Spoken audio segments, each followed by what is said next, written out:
오디세이아, 신들의 희의, 하늘 위 신들의 세계 올림포스. 신들이 한자리에 모여 어느 인간 하나의 운명을 놓고 회의를 벌이고 있습니다. 그 인간 이제 그만 집에 보내주면 안 되겠소? 지혜의 여신 아테네가 입을 엽니다. 그런데 다른 신들은 쉽게 대답하지 못하지요. 왜냐하면 이 자리에 없는 단 한 명의 신, 바다의 신 포세이돈이 그 남자를 절대 용서하지 않았거든요. 재미있는 건 아테나가 하필 포세이돈이 자리를 비운 틈을 노려 이 이야기를 꺼냈다는 점입니다.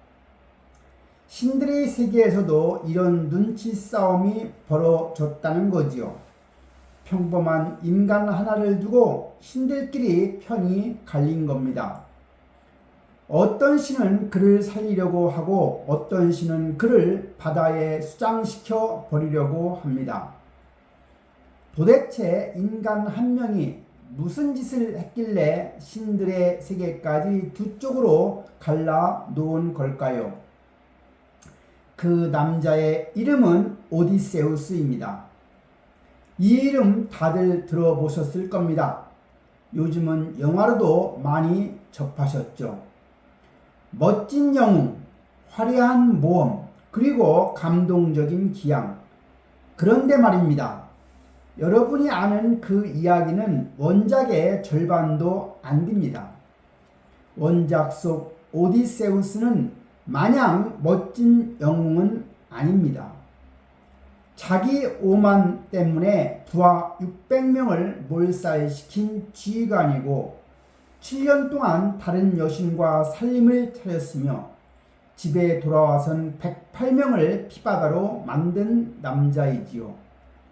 그리고 방금 신들의 회의까지 열었던 이유, 그가 신을 분노케 한 그 한마디가 이 모든 비극의 시작이었습니다.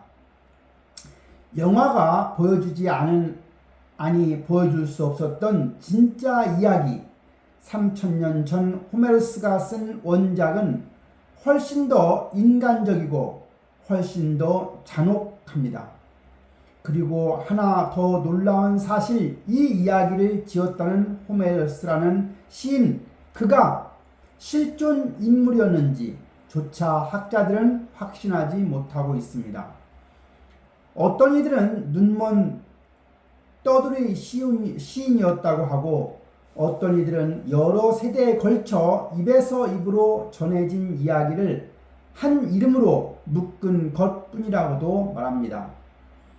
즉, 이 대서사시는 애초에 글이 아니라 노래였던 겁니다. 문자가 아니라 사람들의 입을 통해 수백 년을 살아남은 이야기, 그 정도로 재미있었다는 뜻이겠죠. 오늘 여러분이 볼 이야기가 바로 그 노래입니다. 오늘 이 영상 하나면 여러분은 그 원작을 처음부터 끝까지 완벽하게 이해할 수 있습니다. 영화보다 잔혹한 원작 오디세이아 풀스토리 지금부터 시작하겠습니다. 이야기에 들어가기 전에 이 남자의 이름부터 잠깐 뜯어보겠습니다. 이름 하나에 그의 운명이 통째로 담겨 있습니다. 오디세우스라는 이름은 그리스어로 분노하다 혹은 미움받다라는 뜻의 단어에서 나왔다고 전해집니다. 즉, 이 이름을 우리말로 풀면 미움받는 자라는 뜻입니다. 소름 돋지 않나요? 실제로 그의 인생이 딱 그랬습니다. 평생 바다의 신에게 미움받았고 그 자신도 분노로 가득 찬 삶을 살았으니까요. 그리고 하나 더, 여러분 혹시 율리시스라는 이름 들어보셨나요? 이게 바로 오디세우스의 이름의 뜻과 율리시스, 로마식, 영어식 이름인 겁니다. 같은 사람이라는 거죠. 이 이름은 3천년이 지난 지금도 살아 있습니다. 20세기 최고의 소설로 꼽히는 제임스 조이스의 율리시스가 바로 이 오디세우스의 현대판 아마추어입니다. 오마주입니다. 3000년 전 지중해를 떠돌던 한 순간까지 문학의 심장에 살아있다는 것, 이것만 봐도 이 이야기가 얼마나 대단한지 짐작이 갑니다. 이야기를 제대로 이해하려고 하면 딱 10년만 시간을 되돌려야 합니다. 때는 트로이 전쟁의 막바지, 그리고 연합군과 트로이는 무려 10년째 지긋지긋한 싸움을 이어가고 있었습니다. 성벽이 어찌나 견고한지 10년을 두들겨도 트로이는 무너지지 않았던 겁니다. 그런데 이 거대한 전쟁, 수만 명이 죽어나간 이 10년 전쟁이 어떻게 시작되었는지 아십니까? 믿기 힘드시겠지만 사과 하나 때문이었습니다. 이야기는 이렇습니다. 어느 신들이 결혼식 잔치에 불화의 여신이 초대받지 못했던 거지요. 앙심을 품은 그녀는 잔치에 황금 사과 하나를 슬쩍 던져 넣습니다. 거기에 이렇게 적혀 있었습니다. 가장 아름다운 여신에게 이 한 문장에 바로 그것이 지옥문을 열게 했습니다. 세 여신이 서로 그건 나야라고 하고 나섰거든요. 최고의 신의 아내 헤라, 지혜의 여신 아테나, 미의 여신 아프로디테. 결판이 안 나자 이들은 심판을 한 인간에게 떠넘깁니다. 트로이의 왕자 파리스였죠. 세 여신은 각자 파리스를 매수하려고 듭니다. 헤라는 세상의 권력을, 아테나는 모든 전쟁에서 이기는 지혜를, 그리고 아프로디테는 세상에서 가장 아름다운 여인을 주겠다고 했지요. 파리스는 뭘 골랐을까요? 네, 인간적이게도 여자를 골랐습니다. 문제는 그 여인이 이미 유부녀였다는 것이죠. 그것도 그리스의 스파르타의 왕비 헬레네였습니다. 파리스가 이 여인을 트로이로 데려가 버리자 왕비를 빼앗긴 그리스 전체가 발칵 뒤집혔고, 사과 하나에서 시작된 다툼이 10년짜리 전면전으로 번진 겁니다. 여기서 잠깐 기억해 두실 게 있습니다. 심판에서 떨어진 헤라와 아테네가 이때 트로이에 이를 갈게 됐다는 겁니다. 두 여신이 그토록 집요하게 그리스 편을 든 이유, 그리고 아테네가 오디세우스를 끝까지 챙긴 이유가 다 이 사과 하나에서 시작된 겁니다. 그럼 우리의 주인공 오디세우스는 이 전쟁에 신나서 달려갔을까요? 그게 아니고 정반대였습니다. 여기가 영화엔 잘 안 나오는 재미있는 대목입니다. 오디세우스는 이 전쟁에 나가기 죽기보다 싫어했습니다.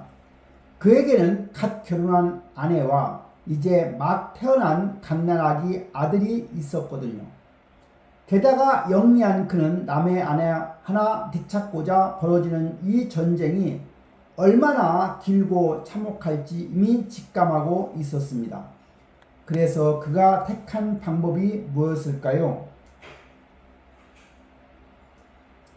미친 척 하는 거였습니다. 징집하러 온 사람들 앞에서 그는 완전히 정신 나간 사람 행세를 합니다. 소와 당나귀를 함께 쟁기에 묶어 밭을 갈면서 그는 씨앗 대신에 소금을 뿌렸지요. 나는 미쳐서 전쟁 따위 못 나간다고 온몸으로 연기를 한 겁니다. 하지만 데리러 온 사람 중 팔라메데스라는 영리한 인물이 있었습니다. 그는 오디세우스의 연기를 의심했고 아주 잔인한 방법으로 시험을 합니다. 쟁기가 지나갈 밭고랑 앞에 오디세우스의 갓난 아기 아들을 데려다 놓은 겁니다. 정말 미쳤다면 쟁기로 아기를 밀고 지나갔겠지요. 하지만 오디세우스는 쟁기를 아기 앞에서 멈췄습니다. 자식을 사랑하는 아버지의 본능이 연기를 뚫고 나와버리는 거죠. 그렇게 그의 거짓 관계는 들통이 났고 결국 전쟁에 끌려나가게 됩니다. 이 사건 그냥 넘어가면 안 됩니다. 오디세우스는 자신을 전쟁터로 끌고 간 팔라메데스에게 뼈에 사무치는 원한을 품었습니다. 훗날 그는 이 팔라메데스에게 없는 질을 뒤집어 쓰여 반역자로 몰아죽게 만들지요. 자, 여기서 오디세우스라는 인물의 진짜 얼굴이 드러나게 됩니다. 우리는 그를 지혜로운 영웅이라고 배우지만 그 지혜가 향하는 방향을 보시기 바랍니다. 전쟁을 피하려 자식을 담보로 삼고 원하는 반드시 되갚습니다. 그의 지혜는 숭고한 대의가 아니라 철저히 생존과 복수를 위한 것이었습니다.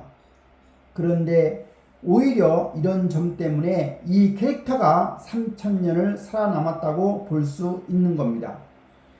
완벽한 영웅이 아니라 살기 위해 거짓말하고 상처받으면 뒤갚는 지극히 인간적인 인물이기 때문입니다. 바로 이 교착 상태를 단 하루 만에 끝내버린 것도 오디세우스였습니다. 트로이 목마, 이 이야기는 한 번씩 아마 들어보셨을 겁니다. 거대한 목마의 정예 병사들을 숨겨 성 안으로 들여보낸 뒤 밤이 되자 튀어나와 성문을 열어젖힌 그 전설적인 계략. 이 기막힌 아이디어를 낸 사람이 바로 오디세우스였습니다. 힘이 아니라 머리로 전쟁을 끝낸 남자, 그리스의 지략가, 이 점을 꼭 기억하시기 바랍니다. 이 남자의 무기는 칼이 아니라 끼라는 사실을요. 10년을 버틴 성이 나무로 만든 말 한 마리와 인간의 방심에 무너진 거지요. 오늘날 적을 속이는 위장 전술을, 심지어 컴퓨터 바이러스의 한 종류를 트로이 목마라고 부르는 것도 다 여기에서 나온 말입니다. 그런데 여기서 여러분이 잘 모르실 그러나 정말 극적인 이야기 하나를 더 해드리겠습니다. 이 전쟁에서 최고의 전사는 아킬레우스였습니다. 발 뒤꿈치의 약점 때문에 화살을 맞고 죽은 바로 그 영웅이죠. 그가 죽자 그의 화려한 갑옷을 누가 물려받느냐를 두고 다툼이 벌어지게 되었습니다. 후보들 둘 힘으로 그리스 최강이었던 거인 같은 전사 아이아스, 그리고 우리의 지략과 오디세우스였습니다. 그런데 이 갑옷은 힘센 아이아스가 아니라 말솜씨 좋은 오디세우스에게 돌아간 겁니다. 자기 공로가 무시당했다고 느낀 아이아스는 수치심과 분노에 미쳐버렸고 결국 스스로 목숨까지 끊어버리고 맙니다. 그리스 최강의 전사가 칼에 죽은 게 아니라 자존심에 무너진 겁니다. 이 사건 하나만 봐도 오디세우스의 그 혀가 얼마나 강력한 무기였는지, 그리고 그 무기가 얼마나 위험했는지를 우리는 알 수가 있습니다.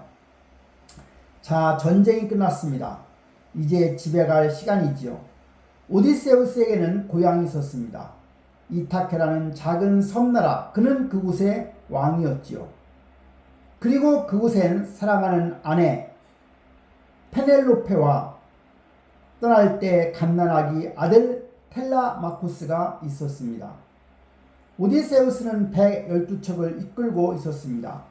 부하는 대략 600명, 고향 이타케라는 곳까지는 100길로 그리 멀지는 않는 거리였습니다.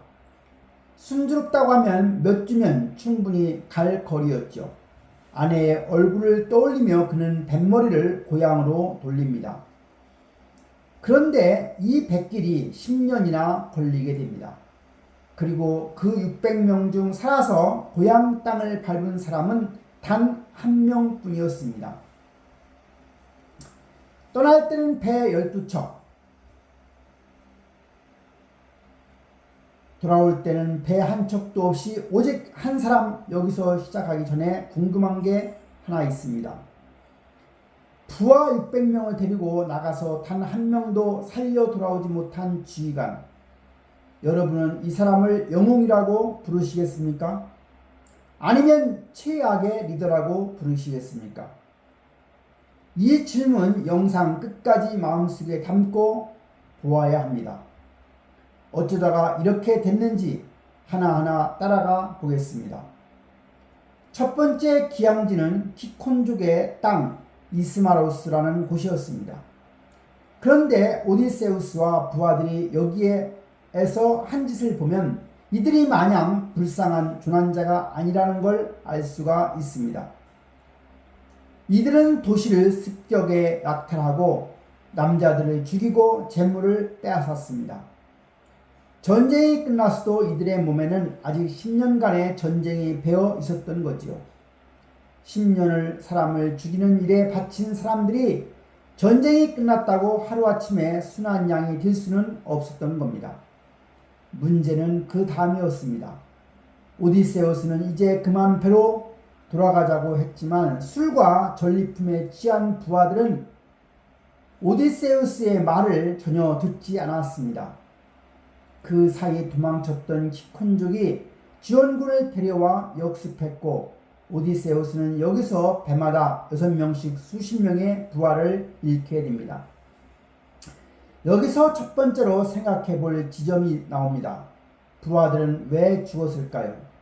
리더인 오디세우스가 돌아가자고 했을 때 부하들이 말을 들었다면 이들은 죽지 않았을 겁니다.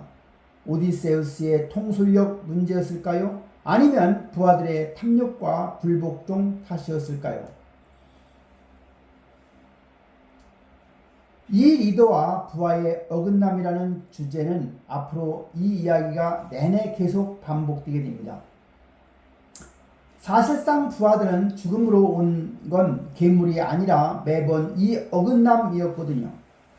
간신히 도망친 함대는 폭풍을 만나 표류하다가 이상한 섬에 닿습니다. 로토스, 즉 연꽃을 먹는 사람들의 땅이었습니다. 이곳에 열매를 먹으면 모든 근심과 고향 생각을 잊고 그저 행복에 취해 버린다고 합니다. 정처를 보낸 부하들이 그 열매를 먹고는 집에 가기 싫어했습니다. 그렇게 하며 주저앉아 버리고 말지요. 오디세우스는 울부짖는 그들을 억지로 끌어다 배에 묶어야 했습니다. 이 로토스 열매 뭔가 떠오르지 않으십니까?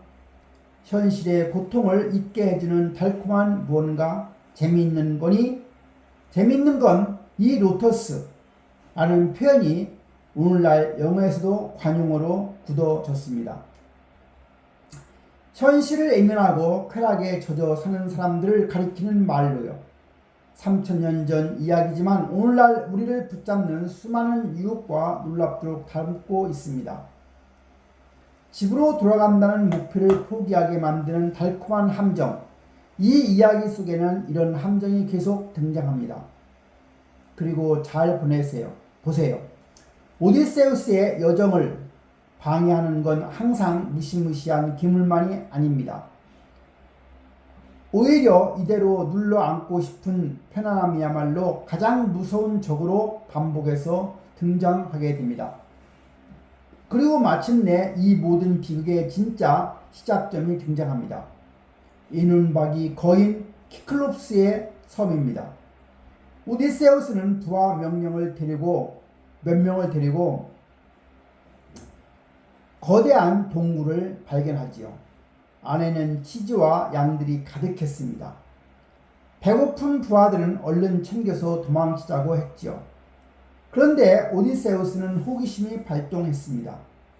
이 동굴 주인이 누구인지, 우리에게 손님 대접을 해줄지 궁금하다면서 눌러 앉은 겁니다.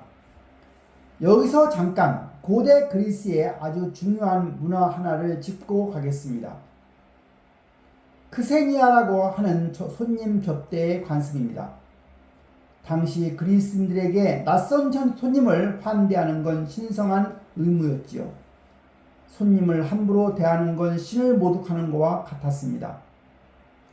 심지어 최고신 제우스가 직접 이 손님 접대의 규칙을 관장하는 신이기도 했습니다. 그러니 낯선 나그네를 잘 대접하지 않으면 제우스의 벌을 받는다고 믿었던 겁니다. 오디세우스는 바로 이 관습을 믿고 기다린 겁니다. 그런데 이 동굴의 주인은 그런 관습 따위 알 바가 아닌 존재였지요. 동굴의 주인이 돌아왔습니다. 폴리페모스, 산더미만한 몸집에 이마 한가운데 눈이 딱 하나 박힌 거인이었습니다. 그는 거대한 바위로 동굴 입구를 막아버립니다. 이제 오디세우스 일행은 도관에 든 쥐가 되었습니다. 오디세우스는 정중히 우리는 조난당한 나그네이니 손님으로 접대해달라고 청을 하게 됩니다. 폴리페모스의 대답은 끔찍했습니다. 그는 대답 대신에 부하 2명을 손으로 집어들더니 땅바닥에 내리쳐 죽이고는 그 자리에서 뜯어 먹었습니다. 머리부터 뼈까지. 그러고는 나는 신들 따위 두렵지 않다며 코웃음을 치기도 했습니다. 크세니아를 믿었던 오디세우스에게 이 거인은 그 믿음이 통하지 않는 완전히 다른 세계의 존재였던 거지요. 다음 날에도 2명, 그 다음 날에도 2명 부하들이 실제로 잡아먹히고 있었습니다. 오디세우스는 여기서 그 유명한 끼를 발휘하게 됩니다. 힘으로는 절대 이 거인을 이길 수 없다는 걸 알았거든요. 당장 폴리페모스를 죽이고 싶어도 죽일 수가 없었습니다. 동굴 입구를 막은 그 거대한 바위는 거인만이 치울 수 있었으니까요. 그를 죽이면 자기들도 갇혀 죽는 겁니다. 오디세우스의 계획은 이랬습니다. 먼저 독한 포도주를 거인에게 먹여 취하게 만드는 거죠. 기분이 좋아진 폴리페모스가 물었죠. 네 이름이 뭐냐? 오디세우스는 대답했습니다. 제 이름은 아무도 아니다입니다. 그리스어로 우티스, 아무도 아닌 사람이라는 뜻이었죠. 거인이 골아 떨어지자 오디세우스와 부하들은 끝을 뾰족하게 깎아 불에 달근 거대한 말뚝을 들고 잠든 거인의 단 하나뿐인 눈을 향해 힘껏 찔러 넣었습니다. 거인의 비명이 섬 전체를 뒤흔들었습니다. 비명을 듣고 다른 키클롭스들이 동굴 밖으로 몰려왔지요. 폴리페모스, 누가 널 해치는 거냐? 그러자 눈이 먼 폴리페모스가 외칩니다. 아무도 아니다가 날 죽인다. 아무도 나를 해치지 않는다는 다른 거인들은 어리둥절해야 합니다. 아무도 안 해친다고? 그럼 신이 내린 병인가 보군. 기도나 해라. 그러고는 다 돌아가 버립니다. 이름을 이용한 완벽한 언어 유희. 이게 바로 지략과 오디세우스의 진면목이었습니다. 힘이 아니라 말로 거인을 이긴 겁니다. 그의 진짜 무기가 무엇인지 이 장면이 완벽하게 보여주고 있습니다. 다음날 아침 오디세우스는 부하들을 양의 배 밑에 매달아 동굴을 탈출하는데 성공하게 됩니다. 눈먼 거인이 아침에 양들을 밖으로 내보낼 때 양의 등만 손으로 더듬었기 때문에 그 배 밑에 매달린 사람들은 감쪽같이 빠져나가게 된 겁니다. 여기까지만 보면 정말 완벽한 승리였습니다. 그런데 바로 여기서 오디세우스는 인생 최악의 실수를 저지르게 됩니다. 배를 타고 안전하게 멀어지던 오디세우스가 갑자기 뒤를 돌아보며 거인을 향해 소리를 친 겁니다. 이 눈먼 바보야, 누가 네 눈을 멀게 했는지 알고 싶으냐? 나는 이타계의 왕 오디세우스다. 그는 참지를 못했습니다. 자신의 생리를 자랑하고 싶었던 거지요. 아무도가 아니다가 아니라 자기 진짜 이름을 똑똑히 알려주고 싶었던 겁니다. 방금 전까지 목숨을 구한 그 영리한 침묵을 단 한 번의 허영심으로 걷어차 버리는 순간이었던 겁니다. 이 순간에 자만이 앞으로 10년을 결정지었습니다. 왜냐고요? 폴리페모스가 누구의 아들이었냐면 바로 바다의 신 포세이돈의 아들이었던 겁니다. 눈이 먼 폴리페모스는 하늘을 향해 아버지에게 포세이돈의 저주를 빌었습니다. 아버지 오디세우스가 절대 고향을 못 돌아가게 하소서. 돌아가더라도 모든 부하를 잃고 홀로 비참하게 돌아가게 하소서. 그런데 이 전주가 얼마나 정확했는지 이 이야기가 끝날 때쯤이면 여러분도 소름이 돋으실 겁니다. 이건 단순한 악담이 아니라 앞으로 벌어질 모든 일의 예고편이었거든요. 여기서 여러분께 첫 번째 질문을 드리고 싶습니다. 만약 여러분이 오디세우스였다면 어땠을까요? 목숨 걸고 안전하게 도망친 상황에서 굳이 뒤돌아 자기 이름을 외쳤을까요? 아니면 조용히 입 다물고 사라졌을까요? 이 장면은 오디세우스라는 인물의 본질을 그대로 보여주는 겁니다. 그는 천재적인 지략가인 동시에 자기 자신을 과시하지 않고는 못 배기는 오만한 인간이었습니다. 그의 가장 큰 무기인 머리와 그의 가장 큰 약점인 자만이 동시에 터져나온 순간이 바로 이 폴리페모스 사건이죠. 고대 그리스인들이 가장 경계했던 죄가 바로 히브리스, 즉 인간이 분수를 잇고 신에게까지 오만해진 것이었는데 오디세우스는 지금 그 죄를 정면으로 저지른 겁니다. 포세이돈의 저주를 등에 업은 함대는 이제 재앙 위로 향하게 됩니다.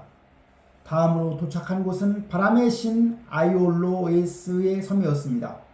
아이올로스는 오디세우스를 환대하고 아주 특별한 선물을 주게 됩니다. 커다란 가죽 주머니 하나, 그 안에는 고향으로 돌아가는데 방해가 될 모든 바람이 꽁꽁 묶여 담겨 있었습니다. 오직 고향으로 부는 승풍만 남기고 말이죠. 이 주머니만 열지 않으면 무사히 집에 도착할 수 있었습니다. 신이 준 완벽한 보험이었던 셈이지요. 항해는 순조로웠습니다. 무려 9일 동안 그리고 10일째 저 멀리 고향 이타케 해안이 눈에 들어왔던 겁니다. 사람들이 피운 모닥불 연기까지 보일 정도였죠. 바로 그때 오디세우스가 그만 지쳐 잠이 들어 버리게 됩니다. 그는 9일 동안 단 한숨도 안 자고 직접 키를 잡고 있었습니다. 부하 누구도 믿지 못했거든요. 그런데 고향이 코앞에 보이자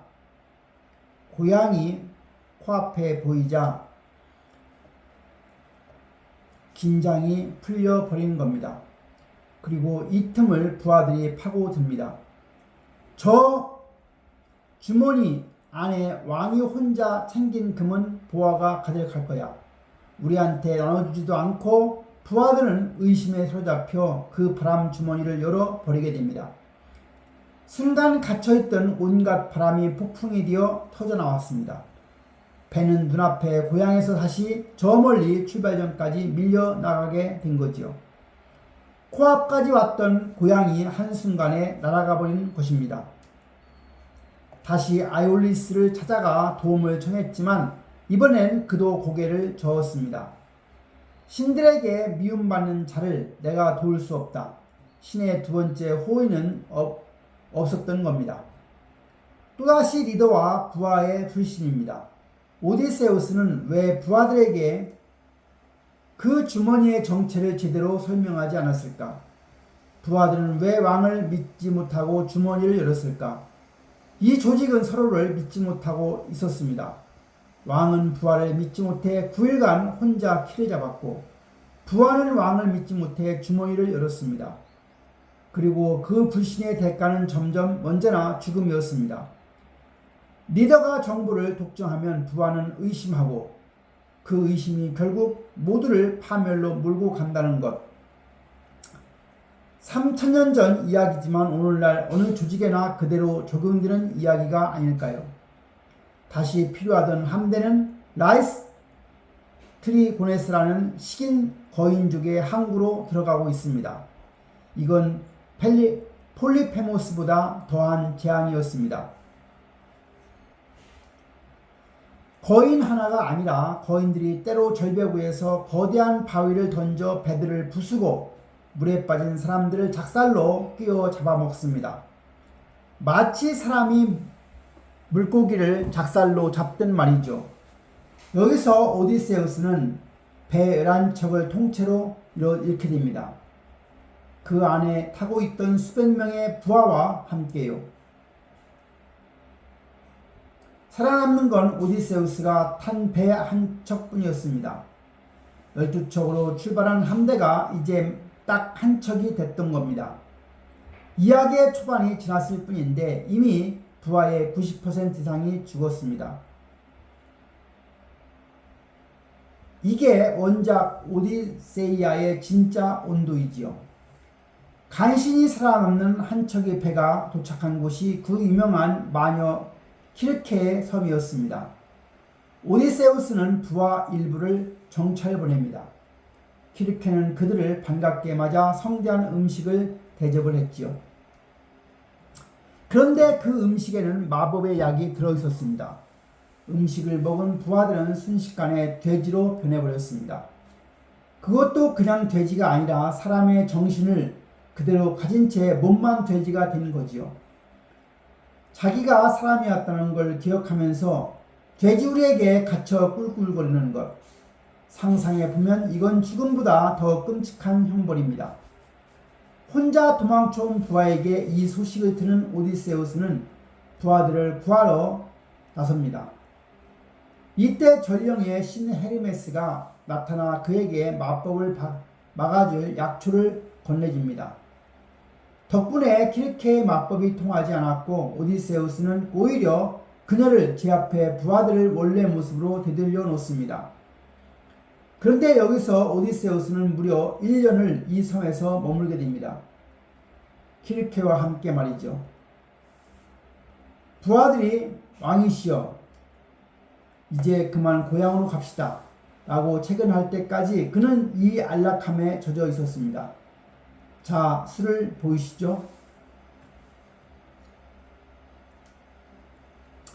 이 남자 집에 간다고 그렇게 애타게 굴면서도 편안한 곳을 만나면 눌러 앉는 패턴이 반복됩니다. 로토스 열매를 먹는 부하들을 억지로 끌어냈던 그가 정작 자신의 마녀의 섬에서 시간을 보내는 거지요. 이 아이러니를 기억해 주세요. 이 부분은 나중에 아주 중요한 질문으로 이어질 수 있습니다. 키르케는 떠나는 오디세우스에게 충격적인 조언을 하게 합니다. 고향에 돌아가려면 먼저 죽은 자들의 세계 저승에 다녀와야 합니다. 살아있는 인간이 저승에 다녀오느라니 이건 그리스 신화에서도 극소수의 영웅만이 해낸 일이었습니다. 헤라클레스 같은 반신반인이거나 겨우 해낸 일을 평범한 인간의 오디세우스가 하러 가는 겁니다.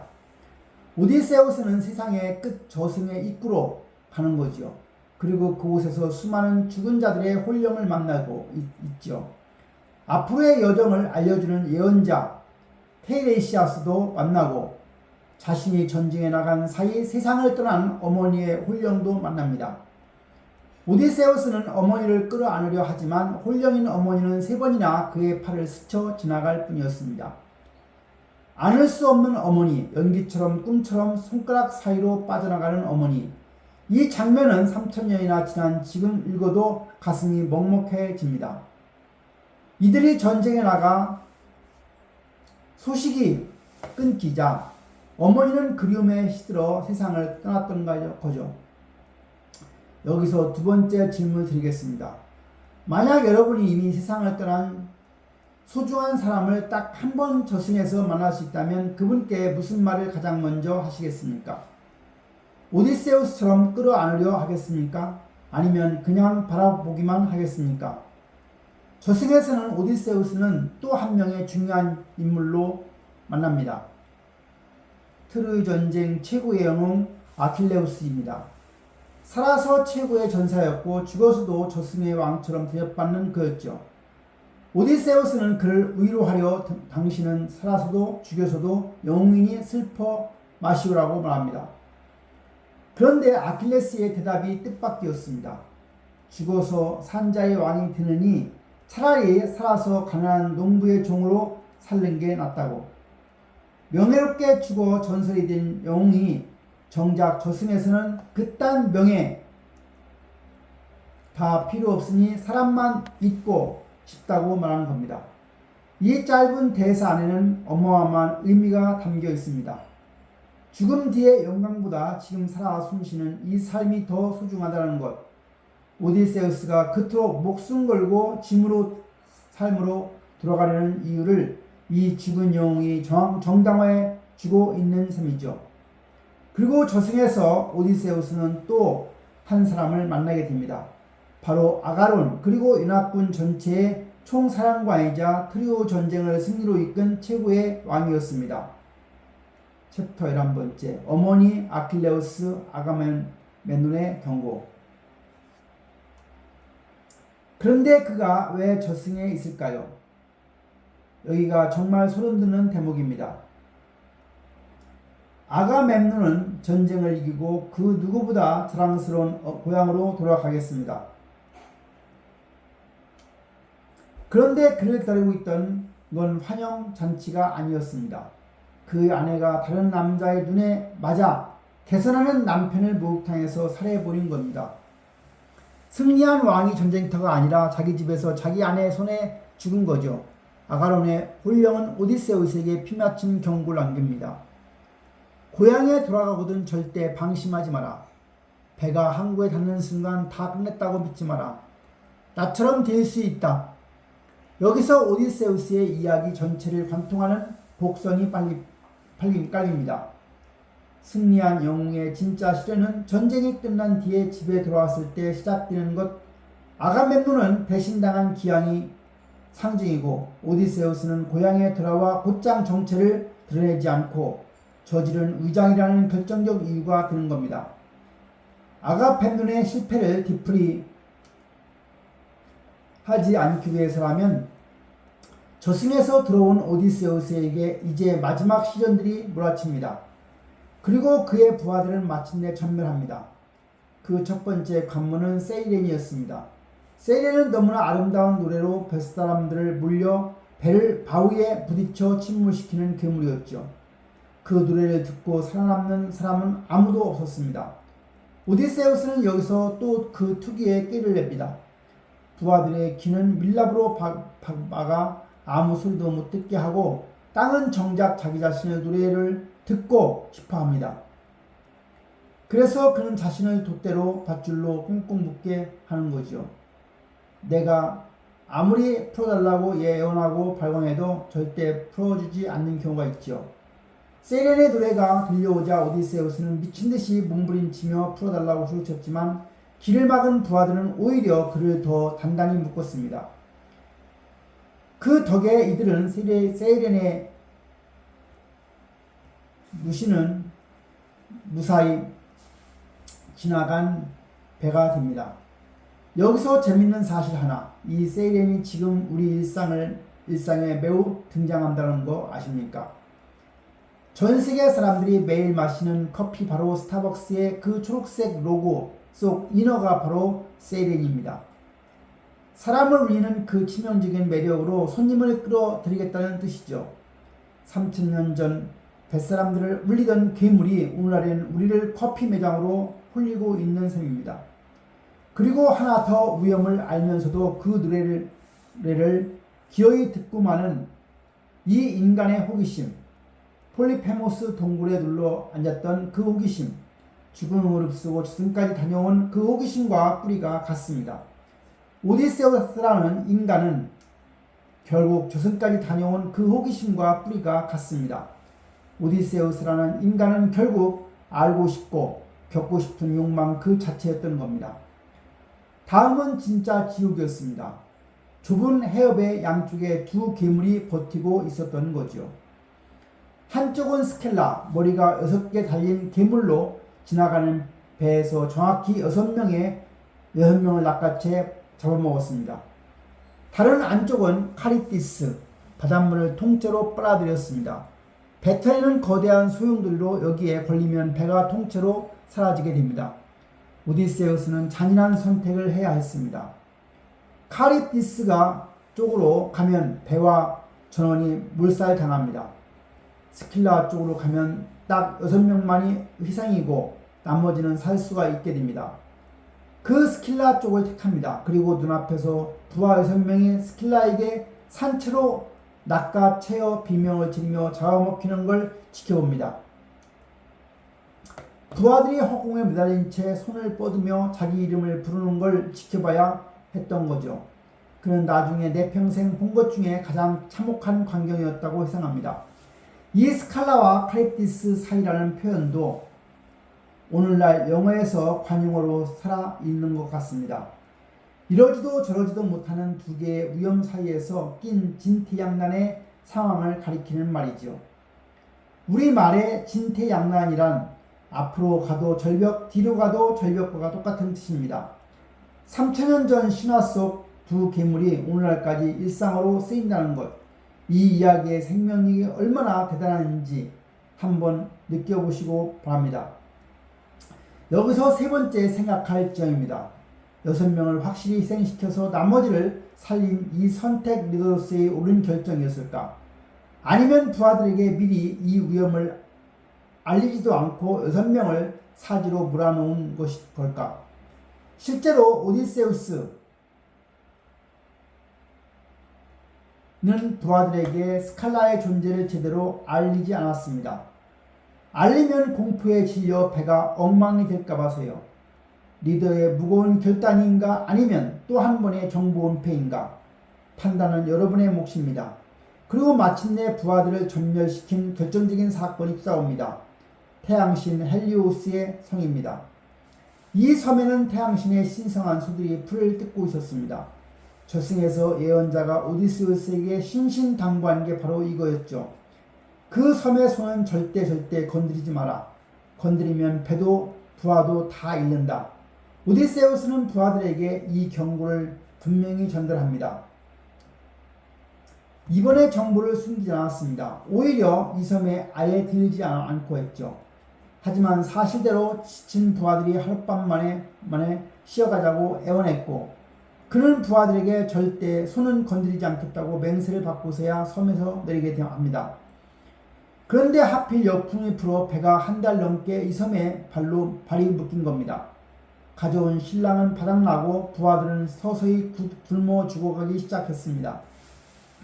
오디세우스가 힘들게 기도하러 자리를 비운 사이 굶주림에 미친 부하들은 결국 그 신성한 소들을 잡아먹고 맙니다.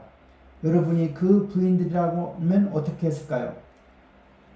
눈앞에서 동료들이 하나둘 굶어 죽어가고 바로 옆에서 살찐 소들이 있습니다. 먹으면 신의 벌을 받는다고 하는 걸 알지만 안 먹으면 지금 당장 굶어 죽습니다. 여러분이라면 참을 수 있었을까요? 신의 계율이 먼저일까요? 당장의 목숨이 먼저일까요? 이건 정말 쉽지 않은 질문일 겁니다. 부하들 입장에서는 지금 굶어 죽거나 나중에 벌받아 죽거나 마찬가지였을 테니까요. 결과는 예언 그대로였습니다. 배가 그대로 나오자마자 제우스가 벼락을 내리셨고 배는 산산조각이 났습니다. 남아있던 부하 전원이 그 자리에서 몰살당한 거지요.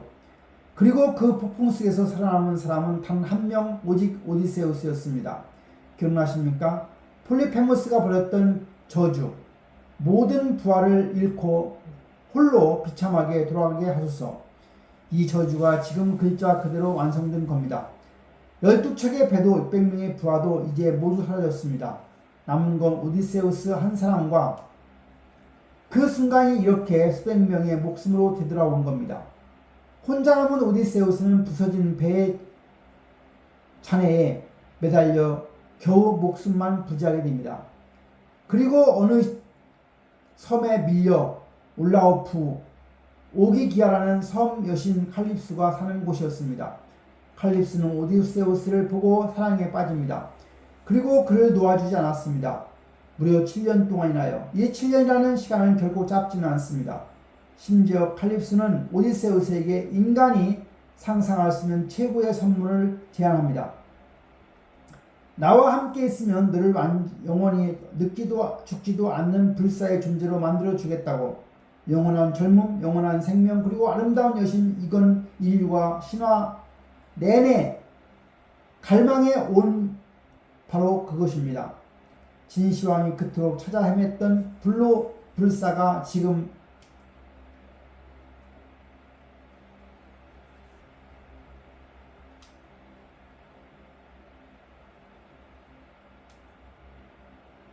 오디세우스 앞에 공짜로 놓인 것입니다. 그런데 오디세우스는 이걸 거절합니다. 그는 매일 바닷가에 앉아 고향 쪽을 바라보며 눈물을 흘렸다고 합니다. 오디세우스는 정말 고향이 그리워서 불멸을 거절한 걸까요?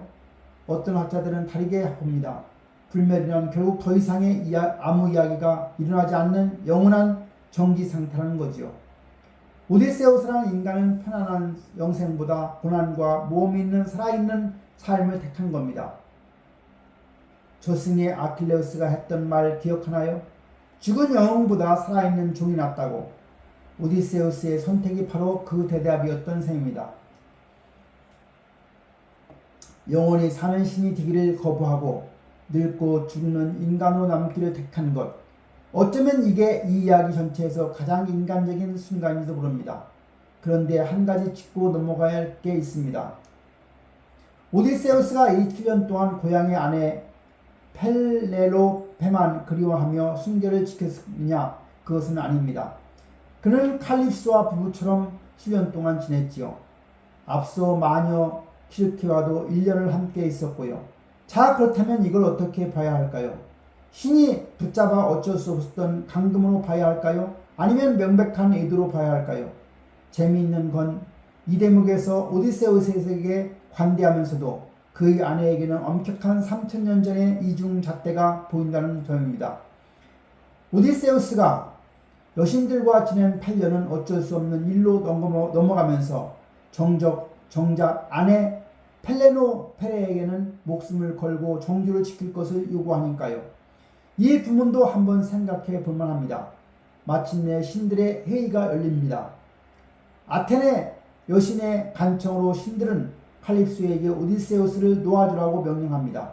오디세우스는 뗏목을 만들어 섬을 떠나지만 포세이돈의 마지막까지 폭풍을 일으켜 그를 괴롭히게 됩니다. 겨우겨우 그는 파이아게스인들이 나라에 닿고 그들의 도움을 받아 드디어 20년 만에 고향 이타케 땅을 밟게 됩니다. 20년 만의 기한이었습니다. 떠날 때 갓난아이였던 아들 텔레마코스는 이제 20살 청년이 되어 있었습니다. 그런데 오디세우스를 맞이한 고향의 풍경은 그가 꿈꾸던 모습이 아니었습니다. 그의 궁전은 아내 펠레노페와 결혼하겠다고 물려든 구혼자 108명에게 점령당해 있었습니다.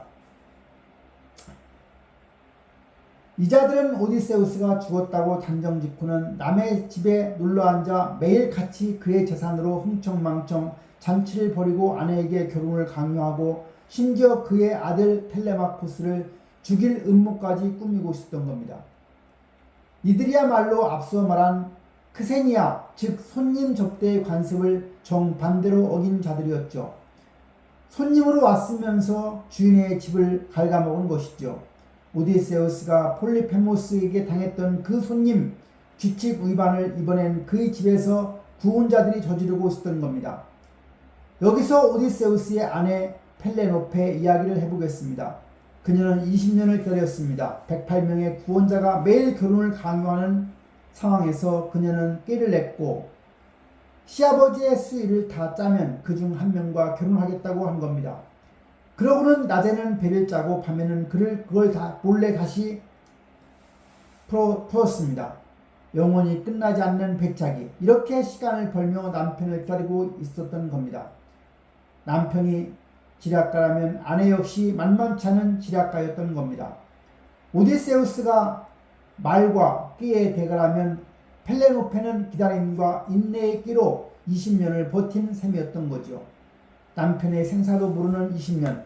어쩌면 그녀의 배짝이 계략은 힘없는 여인이 108명의 남자를 틈에서 자신과 아들을 지키기 위한 필사적인 생존 전략이기도 했을 겁니다. 사랑이자 동시에 생존 페넬로페는 결코 수동적으로 기다리기만 한 여인은 아니었습니다. 자, 20년 만에 돌아온 왕은 어떻게 했을까요? 곧장 내가 왕이다라고 나서지 않았습니다. 기억하시죠? 저승에서 아가멤논이 남긴 그 경고, 집에 돌아가는 순간을 조심하라. 오디세우스는 그 경고를 잊지 않았습니다. 그는 아테나 여신의 도움을 받아 늙고 초라한 거지로 변장합니다. 그리고 자기 궁전에 거지 행세를 하며 몰래 숨어들죠. 구원자들은 이 늙은 거지를 조롱하고 발로 차고 음식을 집어던집니다. 오디세우스는 그 모든 모욕을 이를 악물고 참아내지요. 복수를 위한 완벽한 때를 기다린 겁니다. 성급하게 정체를 드러냈다가 아가멤논처럼 될 수는 없었으니까요.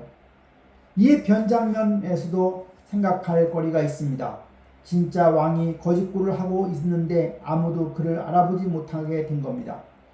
그를 알아본 건 오직 그의 늙은 개 한 마리, 그리고 그를 어릴 때부터 돌본 늙은 유모뿐이었습니다. 특히 이 개의 이야기가 참 뭉클합니다.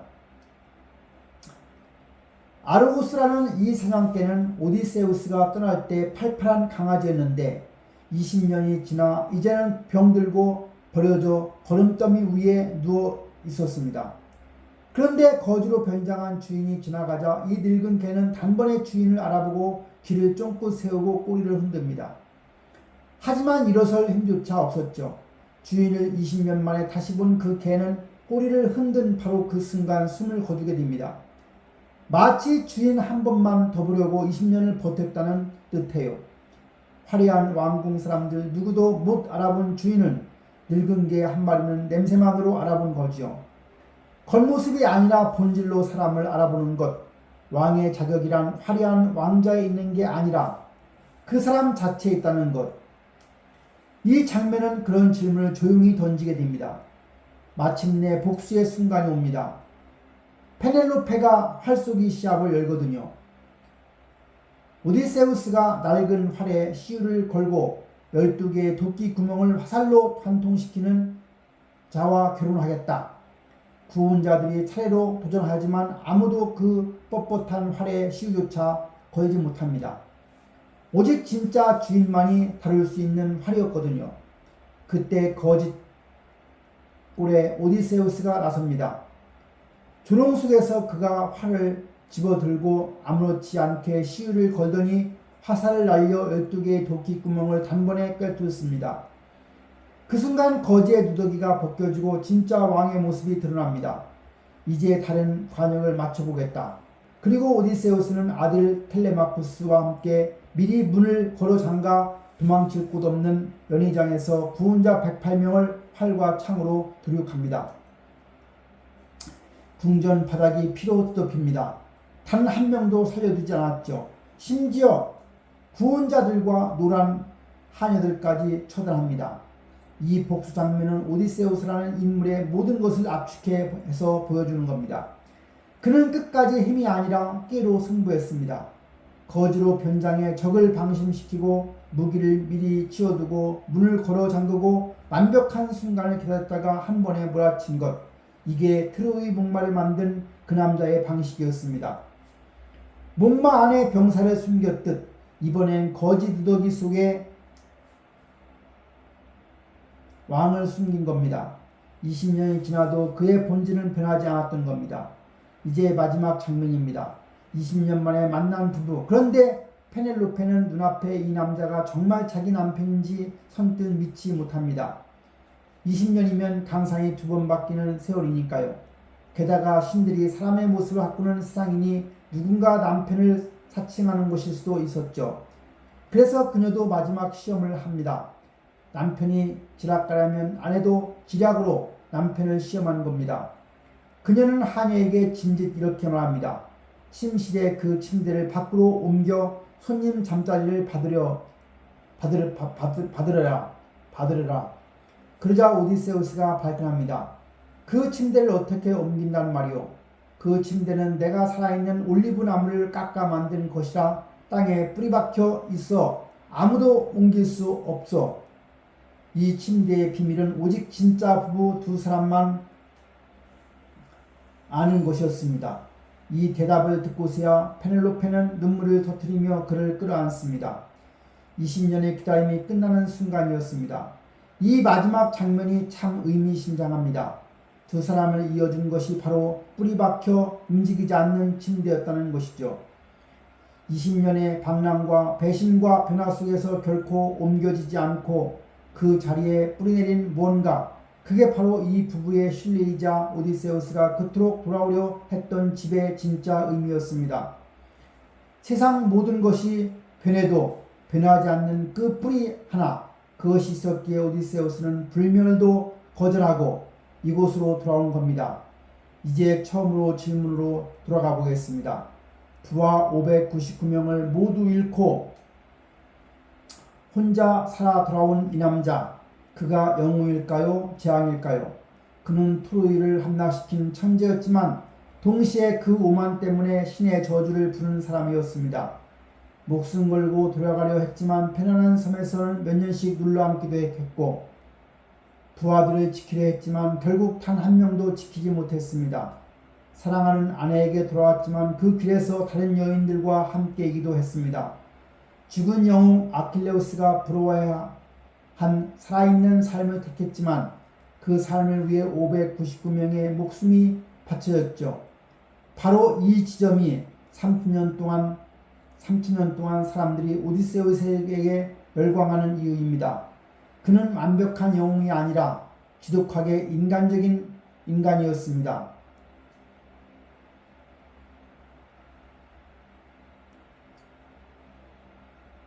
똑똑하면서도 오만하고 용감하면서도 나약하고 그리워하면서도 흔들리는, 그래서 그의 이야기는 신화가 아니라 우리 자신의 이야기처럼 느껴지는 겁니다. 우리 모두 각자의 방식으로 각자의 집으로 돌아가려 애쓰며 살고 있으니까요. 오디세우스는 20년 만에 정말 집으로 돌아온 걸까요? 20년간 온 세상을 떠돌며 신을 만나고 괴물과 싸우고 저승까지 다녀오며 완전히 다른 사람이 되어버린 그가 20년간 홀로 그 집을 지켜온 아내에게 돌아왔을 때 그곳은 여전히 그가 떠났던 그 집이었을까요? 아니면 이미 낯선 곳이 되어버렸을까요? 어쩌면 진짜 오디세이아는 그가 집에 돌아온 그날부터 다시 시작된 것인지도 모릅니다. 이제 처음 질문으로 돌아가 보겠습니다. 부하 599명을 모두 잃고 혼자 들어온 이 남자, 여러분은 영웅이라고 생각하시나요? 아니면 재앙이라고 생각하시나요? 그리고 만약 여러분이 오디세우스였다면 폴리페모스 앞에서 끝까지 입을 다물 수 있었을까요? 여러분의 생각을 남겨주기 바랍니다. 정말 궁금합니다. 영화보다 훨씬 잔혹하고 훨씬 인간적이었던 원작 오디세이아입니다.